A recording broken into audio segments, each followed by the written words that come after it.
Biden administration is overtly saying we don't want to produce energy over the course of the next 10 years. And if we do so right now, it's only temporary. Why would you sink money into that if you're an investor? Why would you sink money into that if you're a natural oil and gas producer? Why would you do any of that? And this is the whole point. The Biden administration is driving this. Jen Psaki yesterday said that Biden has no plans to meet with anyone from the U.S. oil industry. No plans. We're in the middle of an energy shortage, and he has no plans. President Biden has hosted electric vehicle stakeholders here at the White House. Would he host oil and gas producers, the people who are the most affected by the Putin price hike? Well, the oil and gas, I have nothing to preview or predict for you in terms of him hosting oil company executives. And then she just continued to lie and say oil companies have what they need, which is weird because every oil executive in America is clamoring for less regulation, cutting of red tape, faster granting of permits, more pipelines. But she's saying you have everything you need. You're fine. It's just like Janet Yellen telling you during inflation, everything is fine. Jen Psaki is telling the oil industry everything is fine. And yet then calling the oil industry greedy. Here we go. The president has been clear that he believes they have the tools they need, 9,000 unused permits. They have the capacity they need to go get more oil here in the United States, and he'd encourage them to do that. Oh, well, they do? Do they? Because they are saying that they do not. Because they don't. And then she was asked about the high gas prices. She says, don't worry, those will be temporary too. Whenever these people say something will be temporary, you should hold your wallet. Here's Jen Psaki saying high gas prices will be temporary, not long lasting. Weird because the high gas prices preceded Vladimir Putin's invasion of Ukraine. We do anticipate that gas prices and energy prices will go up. That is something that the president has conveyed very clearly to the American public. We also believe it will be temporary and not long lasting. And she says, of course, the gas prices are all Putin. This is the line right now is everything is Putin. Everything bad that happens is Putin. Which I guess has been their pattern since Donald Trump was elected. It's all Putin's fault. You may have noticed this week that your gas prices have gone up. I want to talk to you a little bit about why. A lot of it has to do with Vladimir Putin. The reality is that Russia is one of the 3 largest oil producers in the world. And the fact that they have started this conflict, invaded a foreign country, and they are such a big producer of oil in the world is the reason why the global oil markets are disturbed right now and why your gas prices are going up. Yes, but why were you dependent on Russian oil in the first place? Question. Okay, so Peter Doocy yesterday, he asked Jen Psaki, is your plan just to blame Putin for everything? Like, is that what you guys do here professionally? Inflation goes up today. The president's statement blames the Putin price hike. Are you guys just going to start blaming Putin for everything until the midterms? Well, we've seen the price of gas go up at least 75 cents since President Putin lined up troops on the border of Ukraine. And last month, the statement didn't mention the Putin price hike. It mentioned inflation because of the pandemic. Why is that? Well, Peter, last 2 years, there was a global pandemic. Everyone who's global economists have all agreed that that has been the biggest contributor to date of inflation because of the impact on the supply chain. So it's always everybody else to blame. No problem is ever their problem.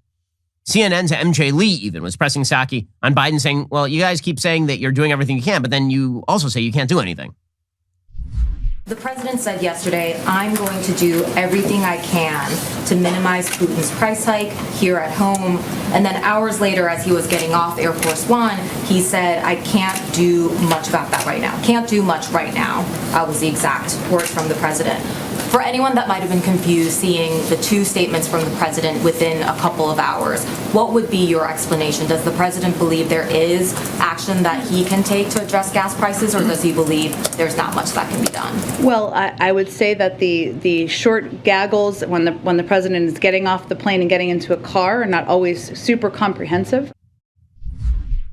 Oh, they're not? Oh, okay. So really, don't listen to what the president has to say because he doesn't speak English anymore. The best moment of yesterday's press conference with Jen Psaki, who, again, being press secretary for Joe Biden is a terrible job. Being press secretary for Trump was a bad job. Being press secretary for Biden is even worse because you're expected to be serious. In any case, Jen Psaki was asked whether Joe Biden, you guys have all been encouraging everybody to get an electric car. Does Joe Biden have an electric car? Because we've seen video of him driving around in like a Corvette from the 60s. So does he have an electric car? And she's like, well, I mean, really, he shouldn't be allowed to drive because he might lose control of the car and drive into a crowd of people because he's not with us anymore. She can't say that part. So here she is about electric vehicles. You guys are pushing electric vehicles today. This is a president who always talks about the power of our example. Does he own an electric vehicle? Presidents of the United States don't do a lot of driving. He's posted videos where he's revving the engine of his Corvette in Wilmington. He owns cars. And he also has driven electric vehicles as president, as to give a model to the rest of the country. Does he own one? I think the president's record on this is clear, Peter. Presidents of the United States, current and when they are no longer, typically are not doing a lot of driving. Yeah, bad answer right there. Again, there are long-term impacts to everything that is happening right now. So when they say it's temporary, the answer is it really is not temporary. The reason it's not temporary is because, again, world trade, which has made you a lot richer. It has. Okay, it has made everybody a lot richer. Like across the world, it turns out that comparative advantage is one of the great benefits of free markets. And the more people engaged in comparative advantage, the better the products, the more competition, the lower the prices, the new services that are created, the innovation. All of that is good. When you break all of that up, bad things happen. The Wall Street Journal points out that vision is coming to an end. Quote, the U.S.-led effort to expel Russia from the international commerce community marks another fracture in the free trade vision that guided American policy for nearly 30 years, signaling a future where nations and companies shift away from trading with adversaries and focus on more like-minded partners. Now, as a security matter, that's not a bad thing. But this is the whole point, is that more people wish to be drawn into your camp when you are the strongest bully on the block, when you have the military that's willing to guarantee free trade, when you have a military that is willing to fight battles on behalf of your citizens who do have an interest in free markets.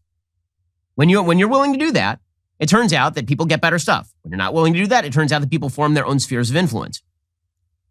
According to the Wall Street Journal, the actions taken by the U.S. and Western European allies since Russia invaded Ukraine have been swift and punishing.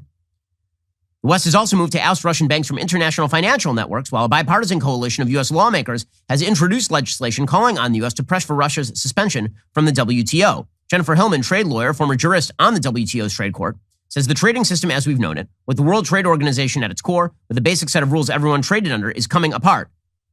The concept of globalization, nations trading with few barriers, focused on the industries and services they do best, has been under pressure for years, driven by economic rivalries. This would be like China cheating, stealing intellectual property, factory closings in wealthy countries, and those who say open commercial borders aren't in the best national interest, particularly in times of emergency.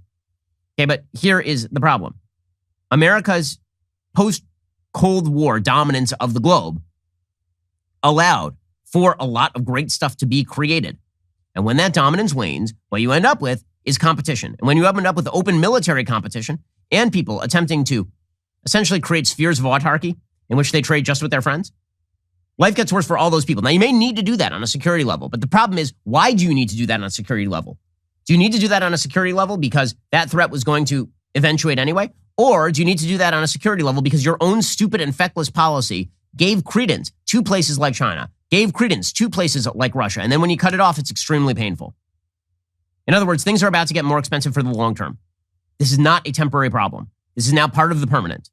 And that is the fault of bad American foreign policy over the course of the last 30 years and bad American foreign policy in the now, where we continue to, on the one hand, play footsie with some of the world's worst regimes. And on the other hand, when it turns out those world's worst regimes are then emboldened to take actions and antithetical to those of American interests, then we don't do enough to stop them.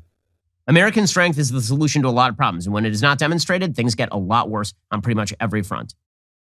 How's this for a title? Ben Shapiro Show subscriber destroys like button with clicks and logic. I'd watch that. Make it happen, gang.